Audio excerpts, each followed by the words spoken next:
ইন্না ইয়াউমাল ফাসলি কানা মিকাতা, নিঃসন্দেহে বিচারের দিনটি পূর্ব থেকেই নির্ধারিত হয়েই আছে। ইয়াউমা ইউনফাখু ফিস-সূরি ফাতা'তুনা আফওয়াজা,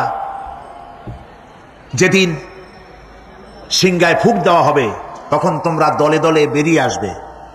ওয়া ফুতিহাতিস সামাউ ফাকানাত আবওয়াবা, আর আকাশ সমূহ খুলে দেওয়া হবে তখন তা শুধু দরজা আর দরজা হয়ে যাবে।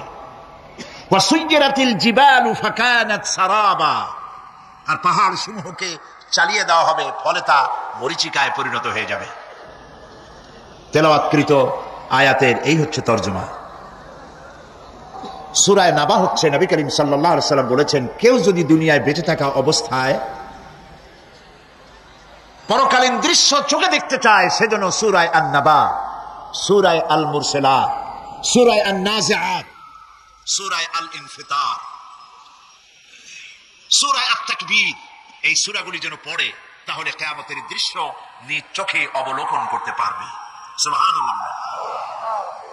পরকালীন জীবন সম্পর্কে কোরআন যেসব যুক্তি পেশ করেছে তা হলো আল্লাহর এসব কিছুই বিচক্ষণতার বাইরে ছিল না, লক্ষ্যহীন এবং নিরর্থক নয়। আল্লাহ পাক বলছেন, আফাহাসিবতুম আন্নামা খালাকনাকুম আবাসা ওয়া আন্নাকুম ইলাইনা লা তুরজাউন, তোমরা কি ভেবেছো যে তোমাদেরকে সৃষ্টি করা হয়েছে খামোখা আর তোমাদেরকে আমার কাছে ফিরে আসতে হবে না? এটাই কি মনে করেছো? আল্লাহ রাব্বুল আলামিন কোরআনে কারীমের অন্যত্র বলেন, আয়াহসাবুল ইনসানু আইয়ুতরাকা সুদা, মানুষ কি ভেবেছে যে তাদেরকে নিরর্থক আমি সৃষ্টি করেছি? মোটেই না। وما خلقنا السماوات والأرض وما بينهما لاعبين, আল্লাহ পাক বলেন, এই আকাশ আর জমিন আর এর মধ্যবর্তী যা কিছু আমি সৃষ্টি করেছি কোনটাকে খেল তামাশার বিষয়বস্তু করে তৈরি করি নাই, নিরর্থক করে বানাই নাই। প্রত্যেকটি সৃষ্টির পেছনে বিচক্ষণতার দাবি হিসেবেই সৃষ্টি করা হয়েছে, বিরাট কারণ রয়েছে, খামোখা বানানো হয় নাই। এই পৃথিবীর একদিন শেষ হয়ে যাবে, এই বিশ্ব ব্যবস্থার একদিন পরিসমাপ্তি হয়ে যাবে, এই আকাশ থাকবে না, এই জমিন থাকবে না। বিশ্বাস করেন? আর যারা জবাব দিলেন না, বিশ্বাস করেন? এই আকাশ, এই জমিন, এই মানব গোষ্ঠী কিছুই থাকবে না, একদিন সব শেষ হয়ে যাবে। বিশ্ব ব্যবস্থার পরিসমাপ্তি কিভাবে ঘটবে কোরআনে কারীমে আল্লাহ রাব্বুল আলামিন পরিষ্কার করে বলে দিচ্ছেন। লক্ষ্য করো কেমনে এই পৃথিবীকে ধ্বংস করা হবে। আল্লাহ পাক কোন জিনিসকে গোপন রাখেন নাই, ওপেন সিক্রেট, সবগুলিকে খুলে খুলে আল্লাহ বয়ান করে দিয়েছেন। এই পৃথিবী আল্লাহ রাব্বুল আলামিন কেমনে ধ্বংস করবেন, কেমনে কিয়ামত হবে, বিশ্ব ব্যবস্থার পরিসমাপ্তি কেমনে হবে, আল্লাহ পাক কোরআনে কারীমে বলেন, ইযাস সামাউ ফাতারাত ওয়া ইযাল কাওয়াকিবু তাসারাত ওয়া ইযাল বিহারু ফুজ্জিরাত ওয়া ইযাল কুবুরু বু'সিরাত। ইযাস সামাউ ফাতারাত, আকাশসমূহ বিদীর্ণ হয়ে যাবে, বিদীর্ণ হয়ে যাবে। কাতাইয়িস সিজিল্লি লিল কুতুব, কিতাবের পৃষ্ঠা যেমন একটার উপরে একটা পড়ে, শুনতেছেন কথা? বইয়ের পাতা যেমন একটার উপরে একটা পড়ে, এভাবে উল্টাতে থাকলে অনুরূপ ভাবে আকাশ সমূহ একটার পর একটা বইয়ের পাতার মতো পড়ে ভেঙ্গে চুরে চুরমার হয়ে যাবে। সুবহানাল্লাহ। ওয়াইদাল কাওয়াকিবু ইনতাসারাত, সমস্ত তারকাগুলি বিক্ষিপ্ত হয়ে পড়তে থাকবে। তারকা, আপনারা কি মনে করেন নাকি যে তারকাগুলি আতশবাজি যেমন ফুটকে ফুটকে উঠে ওই রকম কতগুলি ছিটকে ছিটকে পড়বে, চোখে দেখা যাবে, মাটির সাথে কিছুই পড়বে না, এরকম মনে করেন নাকি? তারকা সম্পর্কে আপনাদের ধারণা কি? বিশাল তারকা, কত তারকা! সমুদ্রের বেলাভূমিতে দাঁড়িয়ে বালুকণাগুলি, সমুদ্রের বালুকণাগুলি গোনা যদি সম্ভব হয়, আল্লাহর আকাশে কত তারকা গুণে শেষ করা যাবে না। এ তারকা এতটুক নয়, যতটুক আপনি দেখেন বিশাল তারকা, যে সূর্য পৃথিবীর চাইতে 13 লক্ষ গুণ বড়, এরকম 1.5 থেকে 2 অথবা 3 কোটি সূর্য খাইয়া পেটের মধ্যে হজম করতে পারে এমন হাজার হাজার বিলিয়ন বিলিয়ন তারকা আল্লাহ পাক গ্যালাক্সির মধ্যে পয়দা করে রেখেছেন।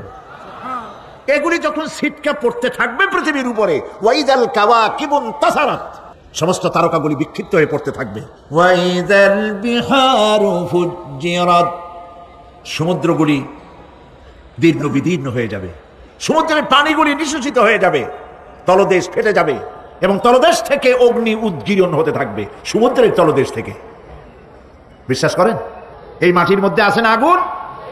পাথর পোড়াইয়া আলকাত্রার মতো লাভা বানাই দিতে পারে এমন প্রচন্ড উত্তপ্ত আগুন রয়েছে মাটির ভেতরে। সমুদ্রের পানিসমূহ নিঃশেষিত হয়ে যাবে, দীর্ণ বিদীর্ণ হবে, সেখানে আগুন জ্বলতে থাকবে। কি ভয়াবহ দৃশ্য হবে! আর কবরের মধ্যে যা কিছু আছে কবরগুলি তা উদ্গীরণ করে দেবে।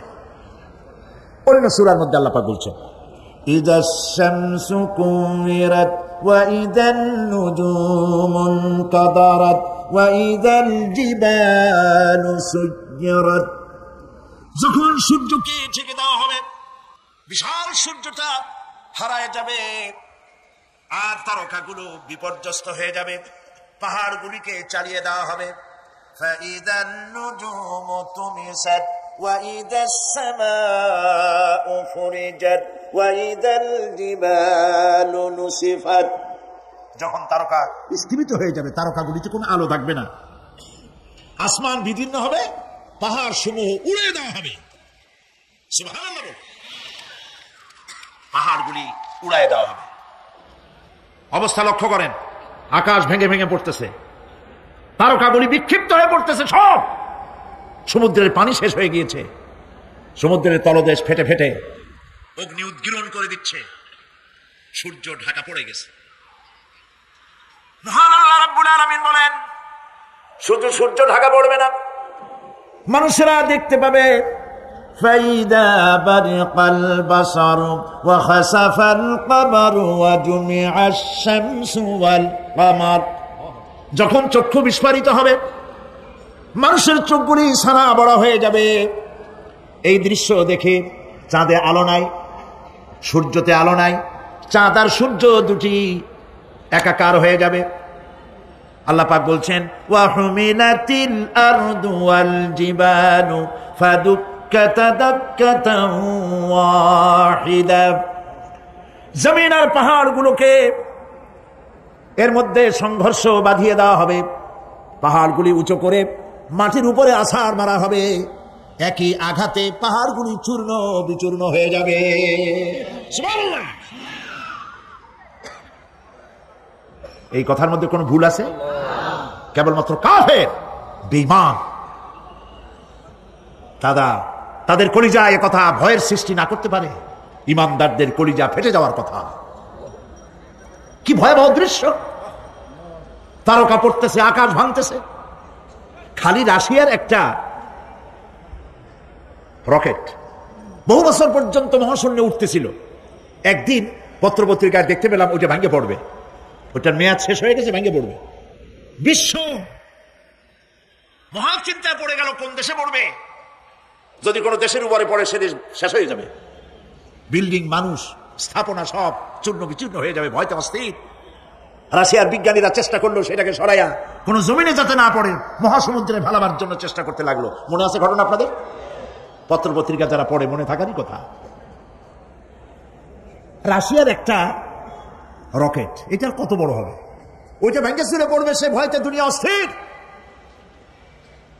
আর আল্লাহ পাক বলছেন, এতে কোনো সন্দেহ নাই, আকাশ একটার পর একটা ভেঙে চুরে চুরমার হয়ে পড়তে থাকবে, তারকাসমূহ বিক্ষিপ্ত হয়ে পড়বে, দরিয়া দীর্ণ বিদীর্ণ হয়ে যাবে, চন্দ্র আর সূর্য ধাক্কা লেগে একাকার হয়ে যাবে, চাঁদে আলো নাই, সূর্যে আলো নাই, অন্ধকার এক বিভীষিকাময় পূর্ণ হয়ে যাবে গোটা বিশ্ব।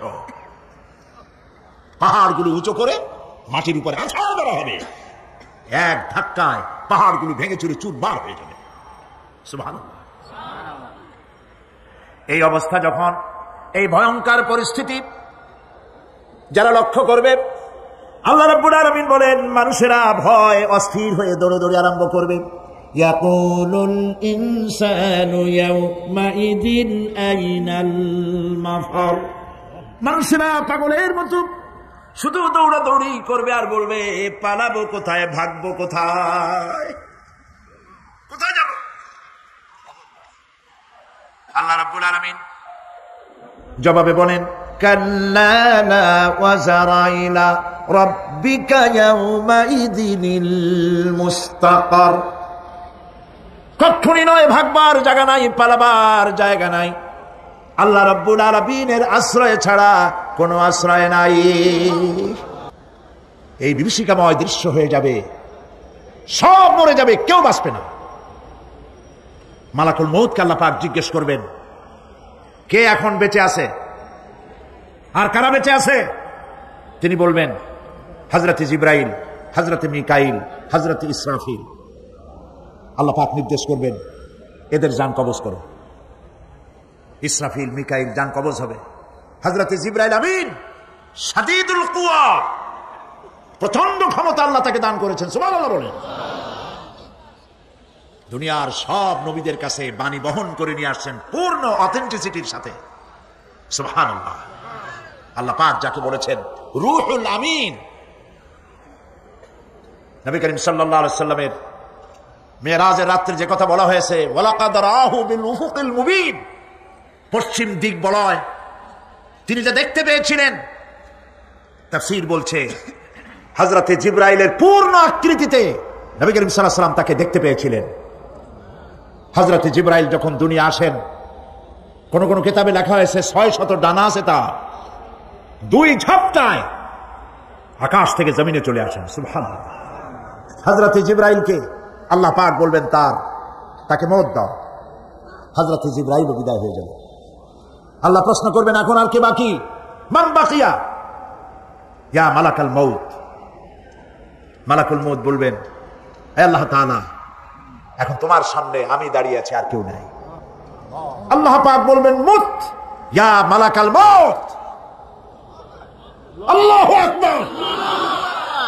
মুত ইয়া মালাকাল মউত, মরে যা, মরে যা। মালাকাল মউত মরে চলে যাবে, এরপরে আর কেউ নাই। আল্লাহ রাব্বুল আলামিন এই অবস্থায় কত বছর কত কাল চলে যাবে আল্লাহ পাক ভালো জানেন, কেউ নাই।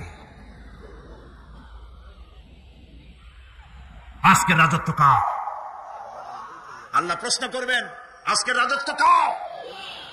আল্লাহ পাক আওয়াজ দিবেন, বলবেন আজকের রাজত্ব কার? কোন জবাব নাই, আকাশের নাই, জমিনের নাই, আকাশও তো নাই, কারো কোনো জবাব নাই। আল্লাহ পাক বলবেন লিল্লাহি ওয়াহিদুল কাহ্হার। আজ একমাত্র রাজত্ব হচ্ছে পরাক্রমশালী আল্লাহ রাব্বুল আলামিনের। আল্লাহ পাক বলবেন ইয়া দুনিয়া আইনা শুজারুকি, হে পৃথিবী তোর গাছগুলা কই? ইয়া দুনিয়া আইনা জিবালুকি, হে পৃথিবী তোর পাহাড়গুলা কই? আইনাল জব্বারিন, স্বৈরাচারেরা কোথায়? কারো কোনো জবাব হবে না। আল্লাহ পাক এরপরে আবার মানুষগুলিকে চিন্তা করবে, সুবহানাল্লাহ। ওয়া ইযাল কুবুরু বু'থিরাত, যা কিছু মাটির মধ্যে লুক্কায়িত ছিল সবগুলি আল্লাহ পাক বের করে নিয়ে আসবেন। হাসরের ময়দান হবে, উপস্থিত হবে সমস্ত মানুষ, কেউ পলায় থাকতে পারবে না কোথাও। কুমিরে যারা খাইছে, বাঘে যারা খেয়েছে, আগুনে যারা পোড়াইছে, পানিতে যে পচে গেছে, পোকামাকড়ে যারা খেয়েছে, কোনো পথ নাই। সবাই আল্লাহর দরবারে উঠবে, পায়ে জুতা নাই, মাথায় কাপড় নাই, পরনে কোনো কাপড় চোপড় নাই, উলঙ্গিনী। উম্মুল মুমিনিন হযরতে আয়েশা সিদ্দিকা রাদিয়াল্লাহু তাআলা আনহা নবী করিম সাল্লাল্লাহু আলাইহি ওয়াসাল্লামের জবান মোবারকে এটা শুনে কেঁদে ফেললেন। বললেন ইয়া রাসূলুল্লাহ, আমারও কি সেই অবস্থা হবে? তিনি বললেন হ্যাঁ। উম্মুল মুমিনিন বললেন ইয়া রাসূলুল্লাহ, তখন কি আমার শরম হবে না? আল্লাহর নবী বললেন কিয়ামতের এই বিভীষিকাময় দৃশ্য দেখে মানুষের দিকে তাকাবার কোনো হুঁশ থাকবে না। সব মানুষ উপরের দিকে তাকায় থাকবে, নিচে তাকাবার কারো কোনো ক্ষমতা থাকবে না। মানুষ অস্থির হয়ে যাবে। সেই হাসরের ময়দান বিচারক আল্লাহ রাব্বুল আলামিন প্রত্যেকটি মানুষকে তার কৃতকর্মের জন্য হিসাব দিতে হবে। আল্লাহ রাব্বুল আলামিন বলেন, পরকালীন জীবনের ব্যবস্থাপনাটা কেমনে হবে শোনো। ইন্নাস সামআ ওয়াল বাসারা ওয়াল ফুআদা কুল্লু উলাইকা কানা আনহু মাসউলা। কিয়ামতের দিন প্রত্যেকটি মানুষকে তার শ্রবণ সম্পর্কে, তার দৃষ্টি সম্পর্কে আর অন্তঃকরণের কল্পনা সম্পর্কে প্রত্যেকটি ব্যাপারে আল্লাহ পাক জিজ্ঞাসা করবেন। কান দিয়েছিলাম, কি শুনেছ? যা শুনছো তা আমল করেছো কিনা? আমার নিষেধ করা জিনিসগুলি শুনছো নাকি? কানের জবাব দিতে হবে। কান আল্লাহ পাক দিয়েছেন, সুবহানাল্লাহ। আল্লাহ পাক দিয়েছেন কান। এই কান দুটো যার নাই, কান আছে শুনতে পায় না, কত বড় কষ্টে আছে সে। মানুষে চিল্লায় কথা কয়, সে বুঝেই না, আছে না এমন? এই কানের সম্পর্কে প্রশ্ন করা হবে, শ্রবণ সম্পর্কে, দর্শন সম্পর্কে প্রশ্ন করা হবে। যা দেখতে নিষেধ করেছি সেগুলো দেখছো নাকি?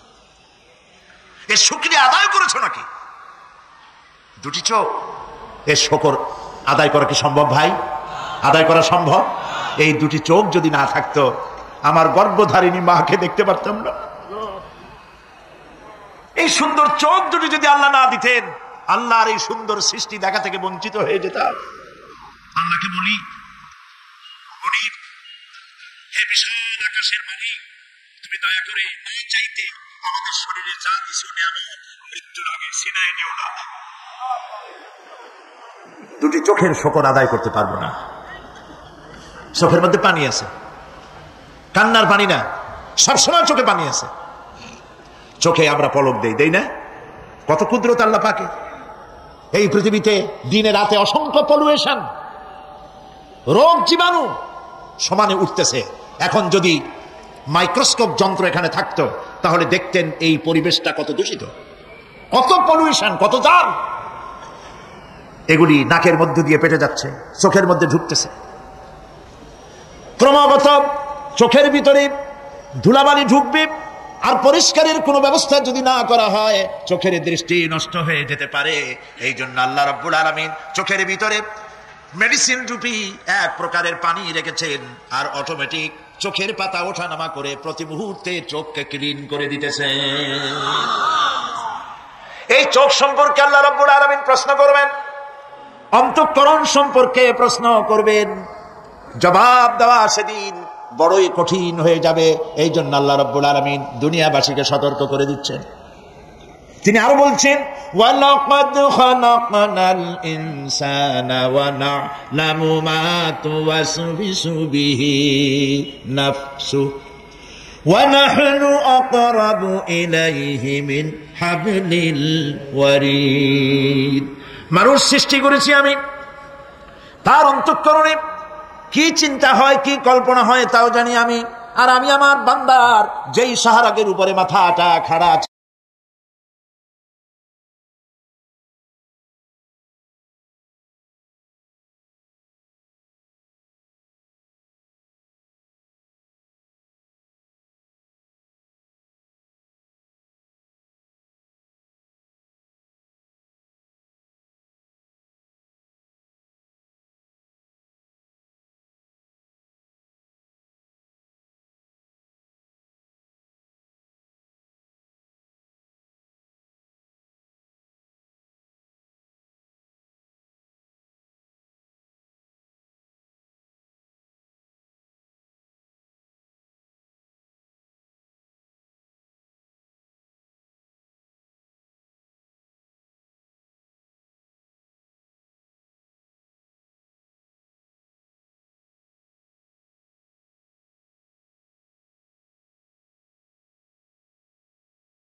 ট্রেনের ভিতরে বিজ্ঞানীরা খুঁজে পাচ্ছে আল্লাহ পাক মানুষের গলায় একটা টেপ রেকর্ডার লাগাই দিয়েছেন। সুবহানাল্লাহ বলে। সেই টেপ রেকর্ড আমার এই যে বক্তৃতা ভিডিওতে ধারণ করা হচ্ছে, টেপে ধারণ করা হচ্ছে। এই বুদ্ধিগুলি কে দিছে? আরে ভাই কথা বলবেন তো আল্লাহর নাম জোরে না। এই বুদ্ধি কে দিয়েছেন? যে আল্লাহ বুদ্ধি দিয়ে আপনার আমার কথা রেকর্ড করাইতে পারে সে আল্লাহ পাক আপনাদের আমার সাথে অদৃশ্য একটি টেপ রেকর্ড গলার মধ্যে ঝুলায় রাখছেন। এটা বিশ্বাস করবেন না? কিয়ামতের দিন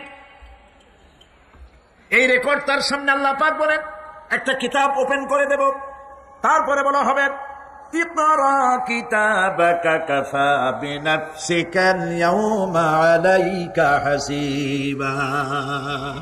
তাকে বলা হবে নিজের কর্মলিপি পড়ে দেখো, আজ তুমি নিজেই নিজের হিসাবের জন্য যথেষ্ট। পড়ো। কোথায় যাবা?